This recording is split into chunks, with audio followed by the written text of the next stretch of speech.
Someone may win the lottery or hit the jackpot, but even if he wins 100 million, he doesn't become a truly wealthy person. He's just a poor man with a lot of money. That's why 90% of lottery millionaires end up broke within 5 years. A truly wealthy person is someone who, even with a modest income, still feels abundant.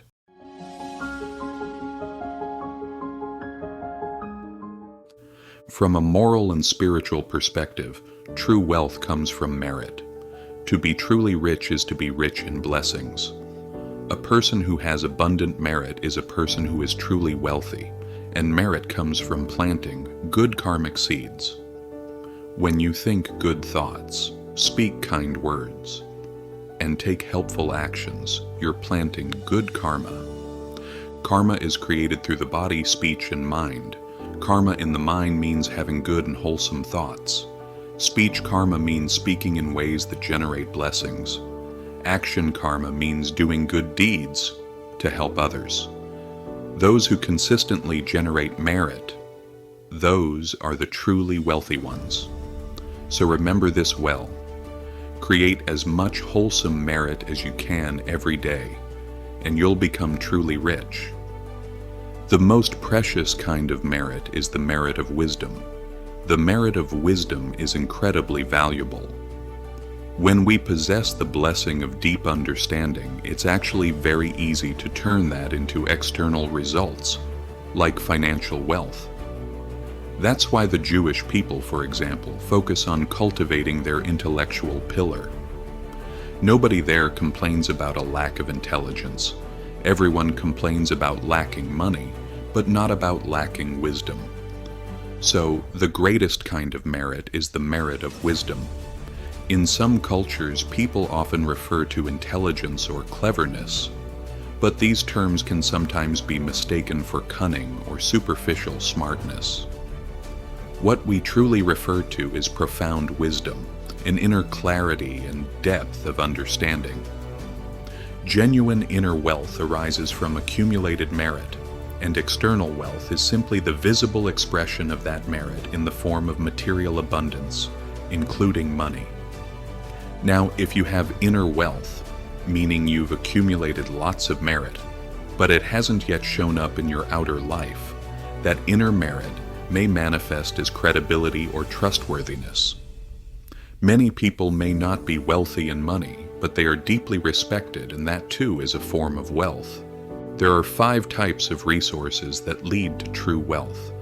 Among them is intellectual capital, deep understanding and knowledge. A single innovation or invention can bring long-term wealth. One patent or breakthrough idea can generate wealth for 20 or 30 years. That's very normal. The most difficult resource to cultivate is intellectual strength. Next comes emotional strength, the wealth of one's inner world. This includes enthusiasm, a deep sense of responsibility, and relentless effort. When someone possesses strong emotional energy, when they are persistent, dedicated, and responsible, it brings immense joy to any team or organization.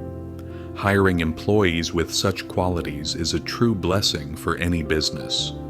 Then there is physical strength, bodily wealth. In the worldly sense, good health is a tremendous asset.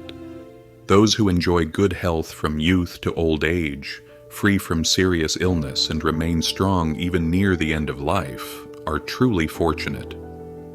In the scriptures, the Buddha taught that health is one of life's greatest benefits. Health is considered the supreme advantage, a top-tier blessing. When asked about true wealth, the Buddha said, "Contentment is the highest wealth." You may have a limited amount of money, but if you live with contentment, with moderation, and never feel the need for more, you will feel as if your resources never run out. That is the essence of being truly wealthy. In order to live a life where your resources never run out, you must first cultivate intellectual strength, the wisdom to understand life and live with moderation. You also need emotional strength, the inner power to stay grounded and purposeful. And when your physical body is healthy, you gain a natural sense of peace. These three inner strengths, intellectual, emotional, and physical, become foundational internal resources. They are the roots from which all external success grows, including financial wealth. Then there are external resources which come from turning outward to serve others. When you do something good for someone else, when you offer real value to your community, when you support your clients, your team, or your loved ones, these acts generate merit. And when that merit is transformed into money, we call it material merit. For example, when you receive a salary at the end of the month, that is your merit taking form as financial power. But here's the deeper truth. If you give 100 units of value, you may only receive 10 in salary.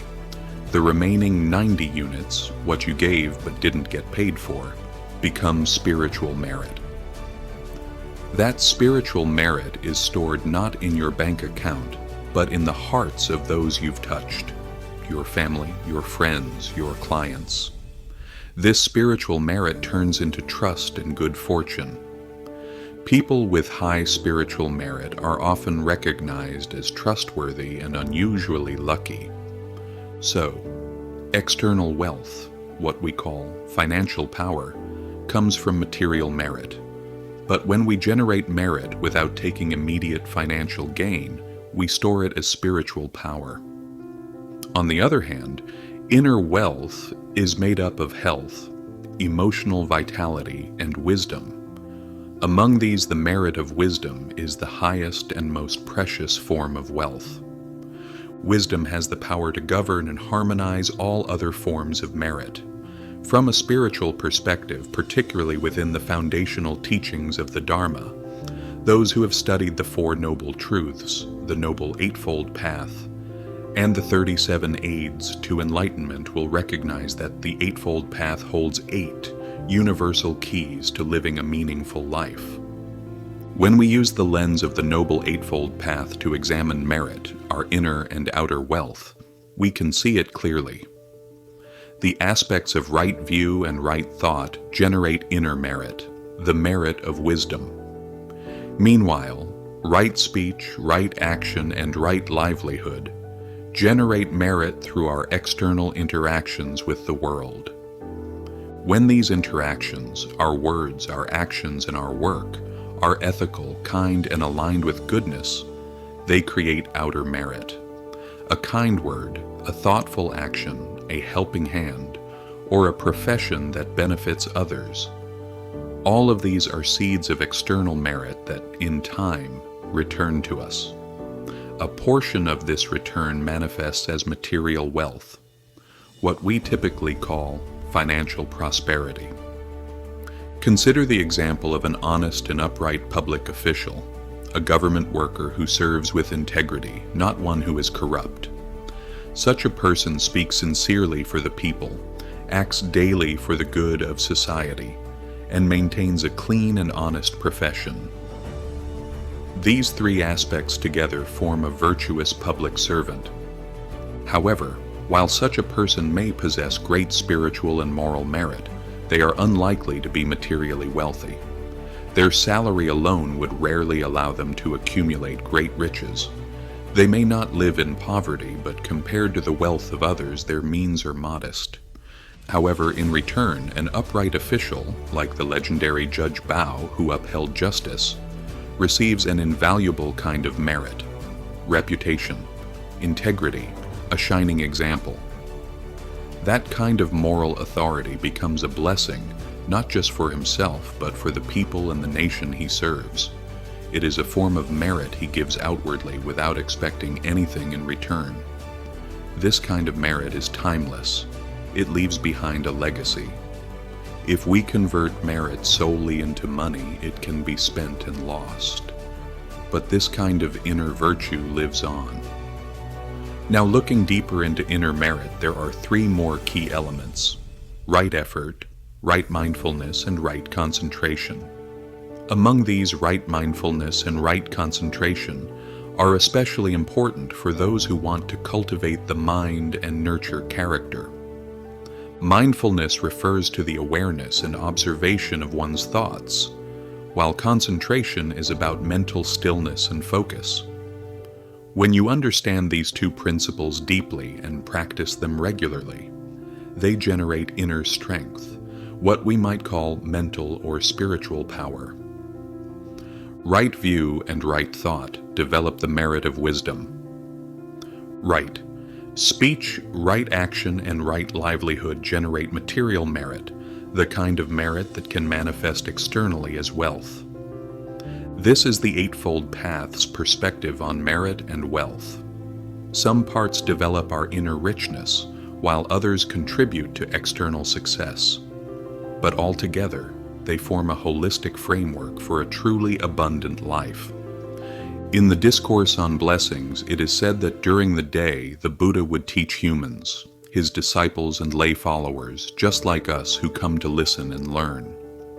Those who ordained and followed him on the path were known as his monastic disciples, while the lay people were called devotees.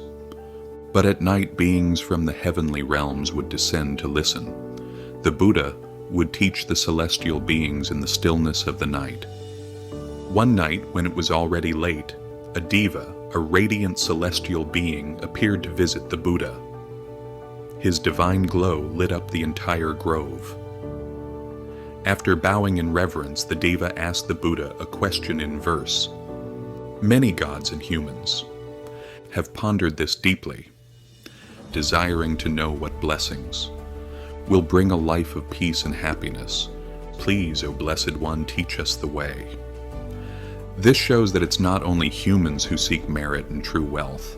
Even heavenly beings wish to cultivate merit, to live a peaceful, happy life rooted in blessings. In those higher realms, especially the form realm and even subtler formless realms, beings are radiant and luminous. When one of them descends to the human world, their light can brighten an entire forest. That's just their natural glow. The Buddha then gave a short but profound teaching, which you can find online as the Discourse on Blessings. There are many beautiful recitations of it. One verse goes, "Avoid association with the foolish, associate with the wise, and honor those worthy of honor. These are the highest blessings." So, this is how we begin to cultivate merit. Stay away from unwholesome influences. Seek the company of good, virtuous people.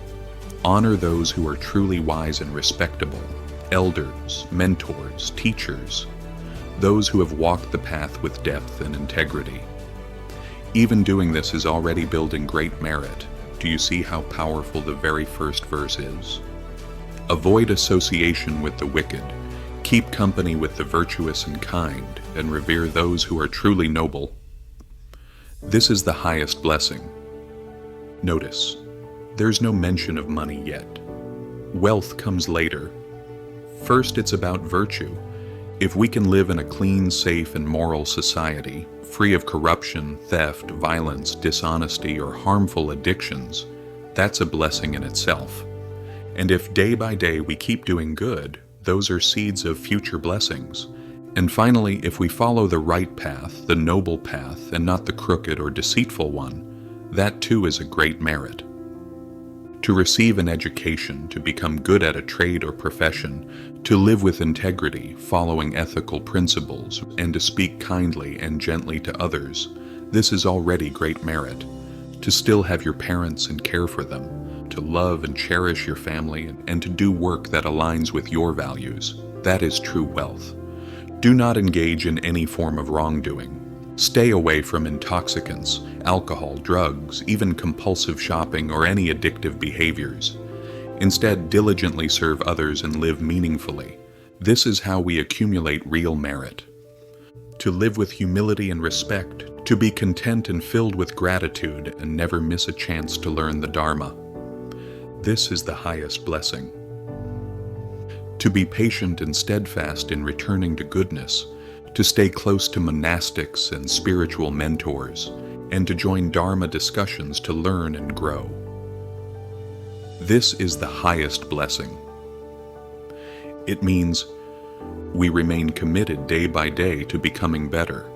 We stay near the wise, those who have chosen the path of renunciation, the monks, the spiritual teachers. And from them we listen, we ask, we reflect, we grow. This alone brings immense merit. This alone is a noble kind of wealth. You see, don't you? Living diligently, living mindfully. For those of you who've practiced meditation, who've embraced a mindful way of life, whether as mindful leaders, in mindful families, in mindful schools, or just mindful daily living, that is what it means to live with diligence and awareness. It is mindful diligence, showing up for life, fully present, moment to moment. And that too is a great blessing. Now comes the deeper part, learning the profound truths of life. You see, this is where it starts to get more challenging. To truly study the deep and wondrous truths, the subtle wisdom of the Dharma. And beyond learning comes realization, realizing nirvana, touching the state of non-self. To truly experience non-self, that is the highest blessing. To be in the midst of life, with all its noise, chaos, and complexity, yet remain unshaken, that is the greatest blessing. When the mind stays calm and unmoved by the world, when all inner turmoil fades into peace, that is true merit. That is deep inner wealth. Whoever lives this way, wherever they go, they are safe. Wherever they are strong. It's not a strength that comes from others, it's the strength of one's own inner merit. This is self-generated happiness. The highest kind of happiness is this, self-sourced, self-sustaining. You see how powerful that is? Most of us, we don't have happiness from within. We rely on others for our happiness, our partner, our children. And when we're lazy or not yet independent, especially as someone's child, we rely on our parents. We expect them to provide everything for us. That kind of happiness doesn't come from inner strength. It's not the happiness of an unshakable mind. It's dependent, fragile, and external. So most of our happiness doesn't come from within ourselves. It's not the kind of happiness that comes from inner strength, and it's not the kind of happiness that comes from an unshakable mind. That's why we need to pay special attention to the discourse on blessings. Its final verse is incredibly important. It speaks about the blessings that arise from within, the merit of inner strength, the fortune of self-reliance. That is the greatest blessing of all. The inner wealth of the self. The inner happiness of the self, that is the greatest blessing. This is something we must pay close attention to. This is the perspective of the Dharma on merit. When merit ripens, it manifests as true abundance. One time, a reporter asked Elon Musk to define wealth and poverty. It was a tricky question. Elon Musk responded, "Someone could win the lottery or strike it rich at a casino. Even if they win 100 million, that doesn't make them rich. They're just a poor person with a lot of money." See that? When we suddenly come into a large sum of money, hitting the jackpot, winning the lottery, or selling land, we're just poor people with a lot of money. That's why 90% of lottery millionaires go broke within 5 years. Sorry to say this, but most criminals are people who are poor. When faced with money, they lose their reasoning, and that's why they steal and rob. Now let's ask ourselves, we're sitting here today. When faced with money, people lose their reasoning. That's why they steal, they rob, that's why they lie, that's why they scheme. Now what about us? When we're faced with money, maybe even a huge pile of money, do we start lying? Do we start craving? Do we start scheming?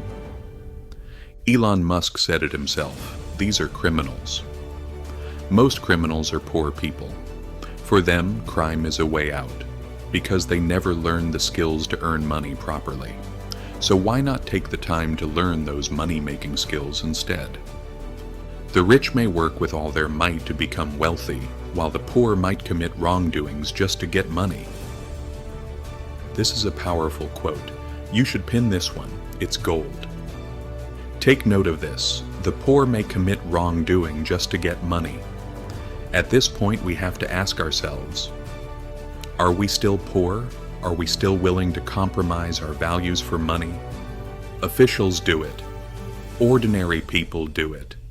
Even business owners do it. You see, truly wise people have a beautiful way of distilling life's truths. If you see a young person who keeps learning, who trains themselves, who constantly seeks to grow, believe this: that person is already wealthy.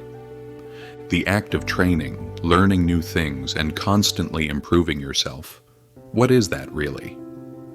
It is the pursuit of excellence. And when you pursue excellence, success will chase after you. But if you see a young person who believes he is poor because of the government, who thinks the rich are evil and constantly criticizes others, believe this: that person is truly poor. That's a powerful thought, isn't it? If you see a young person who believes they are poor because of the government, who thinks the rich are bad people, and who constantly criticizes others, believe this: that person is truly poor. That's it. The rich believe in information and learning as the path to success. The poor believe that someone else has to give them money so they can take off. That, right there, is another powerful truth. The poor believe they need someone else's money to take flight. The rich don't need money handed to them. They succeed through information and the power of learning.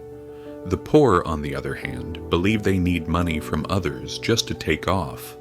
But it's not about choosing someone with more or less money. Choose someone rich in character and wisdom, someone who is wealthy on the inside. The rich don't need money handed to them. They succeed through information and the power of learning. The poor, on the other hand, believe they need money from others just to take off. But it's not about choosing someone with more or less money.